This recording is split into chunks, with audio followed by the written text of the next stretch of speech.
जय हिंद दोस्तों, मेरा नाम है रुपेंद्र कुमार शर्मा और आप देख रहे हैं शर्मा कोचिंग क्लासेस।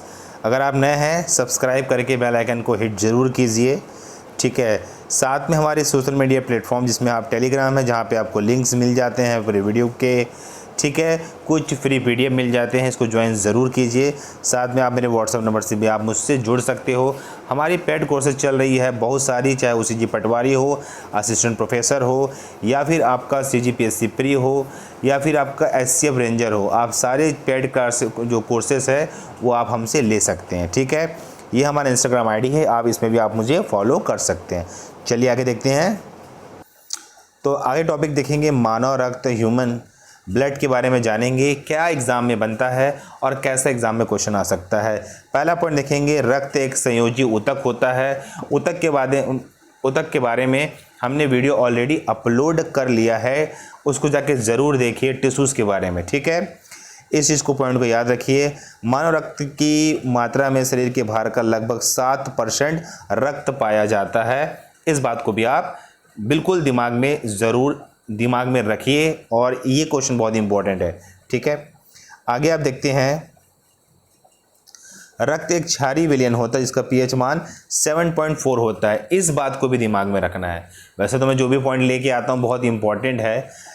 याद रखिए, अम्ल और क्षार के बारे में पीएच का फुल फॉर्म पहले जान लीजिए। परसेंटेज ऑफ हाइड्रोजन होता है ना। 7 से इस तरफ मतलब अंदर की तरफ आते हैं 6, 5, 4, 3, 2, वो अम्ल कहलाता है।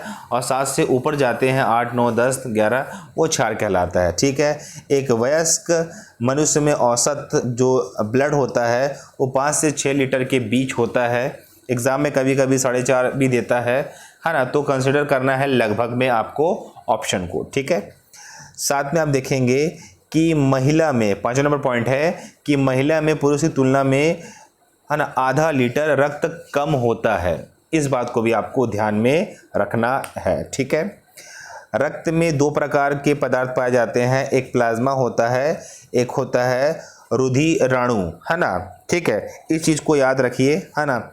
ये 2 प्रकार की चीज़ रक्त में पाए जाते हैं, इसके बारे में आगे हम डिटेल लेते हैं, ठीक है।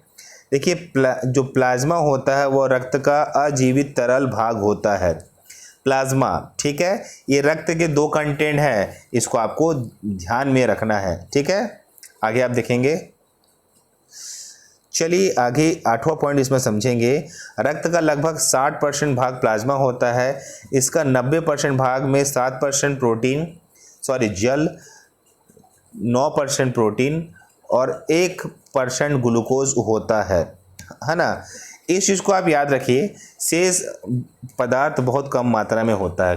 देखिए, कंटेंट से क्वेश्चन निकाल के दे सकता है, तो कंटेंट याद रखिए कि प्लाज्मा कितना होता है, ठीक है। अब इसी में देखेंगे कि प्लाज्मा के कार्य, पचे हुए भोजन में हार्मोन का शरीर में संवहन प्लाज्मा के द्वारा ही होता है, ठीक है, पचे हुए भोजन में, ठीक है। याद रखिए, हर क्लास में जो इम्पोर्टेंट पॉइंट है वो हम आपको दे रहे हैं, ठीक है ना। आगे आप देखेंगे, आगे आपके पास है सेरम। जब प्लाज्मा में फाइब्रोजेन नामक प्रोटीन निकाल लिया जाता है तो शेष प्लाज्मा को सेरम कहते हैं। फाइब्रोजेन प्रोटीन निकालने के बाद जो बच जाता है शेष लिक्विड को ही हम सेरम कहते हैं। इस चीज़ को आप याद रखिए। अगला देखेंगे पॉइंट आप, रुधिराणु या रक्त का 40% भाग होता है, ठीक है।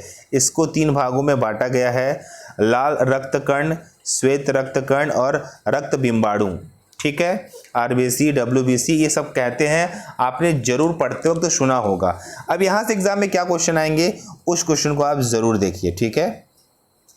जैसे कि आप देखेंगे, लाल रक्त कण आरबीसीस होता है ना। इसको आप याद रखिए, लाल रक्त कण से बहुत सारे क्वेश्चन निकल के एग्जाम में आते हैं, ठीक है। तो आगे हम इसके बारे में जानेंगे फुल फॉर्म। देखिए, आरबीसी का फुल फॉर्म होता है ना, रेड ब्लड कॉपर सेल्स। इस चीज़ को आप याद रखिए, है ना। स्तनधारियों के लाल रक्त कण का उभय अवतल होते हैं। देखिए, ये थोड़ा सा लैंग्वेज थोड़ा सा अजीब है। स्तनधारियों में लाल रक्त कण मतलब उभय मतलब कॉमन पाए जाते हैं, ठीक है। इसके बारे में जानेंगे कि सेकंड पॉइंट में इसमें केंद्रक नहीं होता है। अपवाद ऊंट व लामा नामक स्तनधारी की आरबीसी में केंद्रक भी पाए जाते हैं, केंद्रक भी पाए जाते हैं। इस बात को आप याद रखिए, जो अपवाद चीज़ है उसको भी याद रखिए, ठीक है। इसी में देखेंगे आरबीसी के बारे में, है ना, कि देखो यहाँ थोड़ा गलत छपा है, आरबीसी का निर्माण अस्थि मज्जा बोन मेरो में होता है। Protein, iron, vitamin B, folic अम्ल आरबीसी के निर्माण में सहायक होते हैं, ठीक है। याद रखिए ये जो प्रोटीन, आयरन, विटामिन है ना, ये सब आरबीसी के निर्माण में सहायक होते हैं। अगला देखेंगे भ्रूण अवस्था में इसका निर्माण यकृत या पिल्हा में होता है। तो ये सारे पॉइंट बहुत ही इंपॉर्टेंट है आपके एग्ज़ाम के पॉइंट ऑफ व्यू से। अगर आप तैयारी कर रहे हैं तो यहाँ से मैक्सिमम क्वेश्चन निकल के आया है कि आरबीसी का निर्माण भ्रूण अवस्था में कहाँ पे होता है या अस्थि मज्जा में होता है। इस चीज़ को आप थोड़ा ध्यान दीजिए, ठीक है। अगला आप देखेंगे इसमें जीवन काल के बारे में, तो 20 से 120 दिन का इनका जीवन काल होता है आरबीसी का, है ना। इसको आप थोड़ा ध्यान रखिए। इसकी मृत्यु यकृत या पिल्हा में होती है, ठीक है। इसलिए यकृत या पिल्हा में आरबीसी का कब्र भी कहा जाता है, या यकृत या पिल्हा को आरबीसी का कब्र भी कहते हैं। इस बात को आपको याद रखना है, ठीक है। आगे आप देखेंगे इसमें हीमोग्लोबिन पाया जाता है, जिसमें हीम नामक रंजक होता है। इसके कारण रक्त का रंग लाल होता है। इस चीज़ को आपको ध्यान में रखना है ना। ग्लोबिन लौह युक्त प्रोटीन होता है जो ऑक्सीजन व कार्बन डाइऑक्साइड से संयोग की क्षमता से बनता है। हीमोग्लोबिन में हीम अलग कर दिया और ग्लोबिन अलग कर दिया। हीम क्या होता है ना, इसमें रक्त का लाल रंग होता है। ग्लोबिन में एक लौह युक्त प्रोटीन पाया जाता है, ठीक है। समझना चीज़ों को, इसके अंदर से बहुत सारे क्वेश्चन निकाल के देता है, ठीक है। आगे आप देखेंगे कि हीमोग्लोबिन में पाया जाने वाला लौह यौगिक हेमेटीन, है ना। लौह यौगिक क्या होता है, हेमेटीन होता है, याद रखेंगे, है ना। हीमेटीन भी बोलते हैं कहीं कहीं, ठीक है। इस चीज़ को आप याद रखेंगे। अगला देखेंगे आरबीसी का मुख्य कार्य शरीर की हर कोशिका में ऑक्सीजन पहुंचाना व कार्बन डाइऑक्साइड को वापस ले जाना है। 100% ये क्वेश्चन मैंने एग्जाम में कई बार देखा है। अगर आप पढ़ रहे हैं इस टॉपिक को तो इस लाइन को कॉपी में ज़रूर लिखिए, नोट्स ज़रूर बनाइए, ठीक है। आगे आप देखेंगे हीमोग्लोबिन की मात्रा कम होने पर रक्त क्षीणता या एनीमिया रोग उत्पन्न होता है। इसके बारे में भी आपने बहुत बार देखा होगा, ठीक है। आयरन की मात्रा को पालक खा के हम बढ़ा सकते हैं, ठीक है। अगला पॉइंट देखेंगे सोते वक्त आरबीसी, है ना, 5% कम हो जाता है। जो लोग 42,000 मीटर की ऊंचाई पर होते हैं उनकी आरबीसी की संख्या 30% की वृद्धि हो जाती है। ये डेटा याद रखिए ना, हाइट के अनुसार भी आरबीसी का मान कम या ज़्यादा होता रहता है, ठीक है। और अगला पॉइंट देखेंगे आरबीसी की संख्या हीमोसाइटोमीटर से ज्ञात करते हैं। किससे करते हैं, आरबीसी की संख्या हीमोसाइटोमीटर से ज्ञात करते हैं। ये भी आपको दिमाग में रखना है, ठीक है। आगे देखेंगे तो अगले हम टॉपिक में आते हैं श्वेत रक्त कण। श्वेत रक्त कण मतलब WBC, white blood corpuscles, है ना।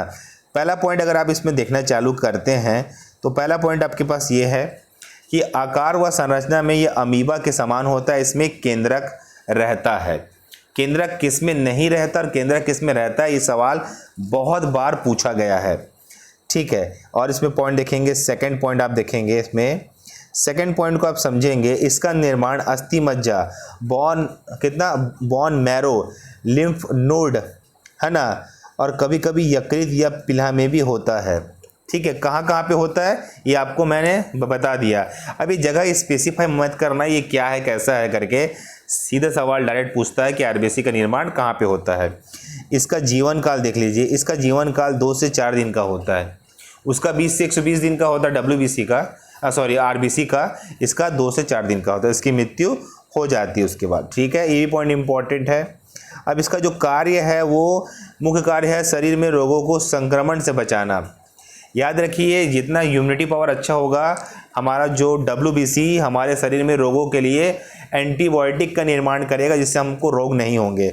WBC का जो अधिक भाग होता है वो 70 से 60%, है ना, क्या होता है, न्यूट्रोफिल्स होते हैं, जो न्यूट्रोफिल्स की कणिकाओं से बना होता है। न्यूट्रोफिल्स की कणिकाएं रोगाणुओं तथा जीवाणुओं का भक्षण करती है। ये जो कणिकाएं होती है वो जो वायरस होते हैं, जो रोग होते हैं, उनको रोकती है, उनको खा जाती है, जिससे शरीर स्वस्थ रहता है। ये टॉपिक बहुत ही अच्छा और क्लियर चल रहा है, लाइक ज़रूर करना। आगे लेके चलता हूँ मैं आपको। चलिए, तो ये है रक्त बिंबाणु या ब्लड प्लेटलेट्स भी कहते हैं, है ना। जब डेंगू होता है तो यही चीज़ कम हो जाता है, इसकी वजह से लोग मरना चालू हो जाते हैं।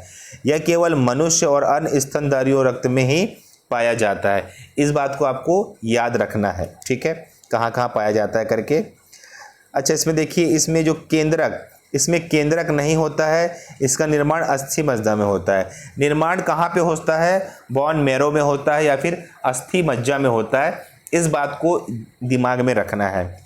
इसका जीवन काल 3 से 5 दिन का होता है। इसकी मृत्यु पिल्हा में हो जाती है, इसे हम स्प्लीन भी कहते हैं। याद रखिए, मृत्यु कहाँ पे होती है, उसका निर्माण कहाँ पे होता है, ये सवाल मैक्सिमम टाइम पूछा गया है। जो कि हम मानव रक्त के टॉपिक को कर रहे हैं, तो हर चीज़ को हम कवर करेंगे, ठीक है।